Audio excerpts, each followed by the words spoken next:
আসলে গণতন্ত্রে বিশ্বাসী একটা মানুষ। আমি গণতন্ত্রের বিশ্বাস এবং গণতন্ত্র প্র্যাকটিস করে যে দল বাংলাদেশ জাতীয়তাবাদী দল, আমি এই জন্যই বিএনপির কাছে গিয়েছি। কারণ এখানে আমার মনে হচ্ছে গণতন্ত্র চর্চার মাধ্যমে দেশের মানুষের, দেশের সকল প্রকারের মানুষের অধিকার আদায়ের যে সঠিক পথ আমি এখানেই পাচ্ছি। বর্তমানে সংসদে জুলাইয়ের নাম করে দলীয় সংকীর্ণতা প্রকাশের যে মহোৎসব শুরু হয়েছে, আমি তার বিরুদ্ধে রাজনৈতিক অবস্থান নিতে চাই। এই জুলাই সাধারণ শিক্ষার্থীদের সাথে আমাদের নেমে আসার একটাই কারণ ছিল বৈষম্য, এবং আমাদের সেই আন্দোলনে সাধারণ মানুষের অংশগ্রহণের ফলে সফলতা পায়। দেশের অপমান মানুষ রাজপথে নেমে আসে এবং নারীরা থাকে তার সম্মুখ সারিতে। আমি সেই রক্তক্ষয়ী আন্দোলনের একজন সাক্ষী হয়ে বলতে চাই, জুলাই কোনো একক দল বা গোষ্ঠীর সম্পত্তি নয়। জুলাইকে কুক্ষিগত করার এবং জুলাইকে ব্যবহার করে বিভিন্ন প্রতিক্রিয়াশীল দাবি বাস্তবায়নের যে অপচেষ্টা চলছে, আমি তার বিরুদ্ধেই প্রতিবাদ করতে চাই। জুলাইকে কুক্ষিগত করে একের পর এক আমরা দেখেছি মুক্তিযুদ্ধকে আক্রান্ত করা হচ্ছে, সংবিধানকে আক্রান্ত করা হচ্ছে, মবকে লিগালাইজ করা হচ্ছে এবং সকল প্রকারের অরাজনৈতিক চর্চার যে শুরু হয়েছে, আমি তারই প্রতিবাদ, আমি তারই ভয়েস হয়ে সংসদে যেতে চাই।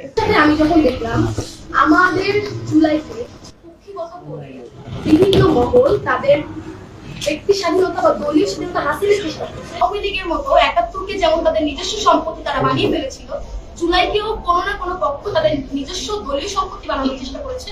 তখন আমার মনে হয়েছে, যেহেতু আমি এই আন্দোলনের একজন নেতৃত্বদানকারী, আমার দায়বদ্ধতা আছে পুরো দেশের কাছে।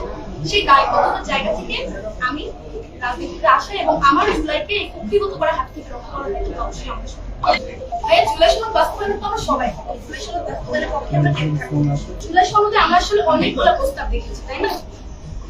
সবগুলো প্রস্তাব ইতিবাচক ছিল এমনকি, এবং এই এতগুলা প্রস্তাবকে একসঙ্গে আপনি যখন 4 লাইনে এনে হ্যাঁ বা না উত্তর, একটা হ্যাঁ বা না উত্তরে নিয়ে আসবেন, তখন তো এই ব্যাপারটা আসলে জনগণের সঙ্গে কনফ্লিক্ট হয়ে যায়। আপনি অনেকগুলো দফা সেই দফাকে 4 লাইনে নিয়ে আসলেন এবং একটা হ্যাঁ বা না যখন দিতেন, তখন আমার কাছে মনে হচ্ছে যে সেটা গ্রহণযোগ্যতা আমার কাছে পার্সোনালি নেই। আমার দল অবশ্যই গণভোটের পক্ষে ছিল।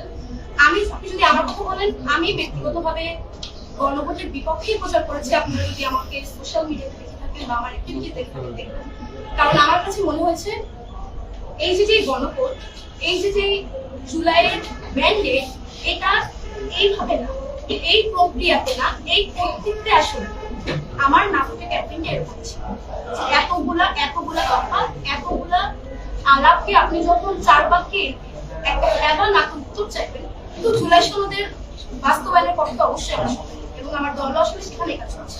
এবং বিএনপিতে যোগদানের বিষয় যদি বলেন, সেটা অবশ্যই সদস্য পদ আমার। আপনারা যদি আমাকে সোশ্যাল মিডিয়াতেও দেখেন, আমি তো জুলাই সনদ এমন একটা জায়গা যেখানে অনেকগুলো প্রশ্নকে এক করে সংস্কার প্রক্রিয়াকে গোলাতে করার চেষ্টা কিন্তু আমাদের করছে, এবং গণভোটের যে ম্যান্ডেট, সেই ম্যান্ডেটকে রক্ষার চেষ্টাই কিন্তু আমার দল বা বাংলাদেশ জাতীয়তাবাদী দল বিএনপি করে।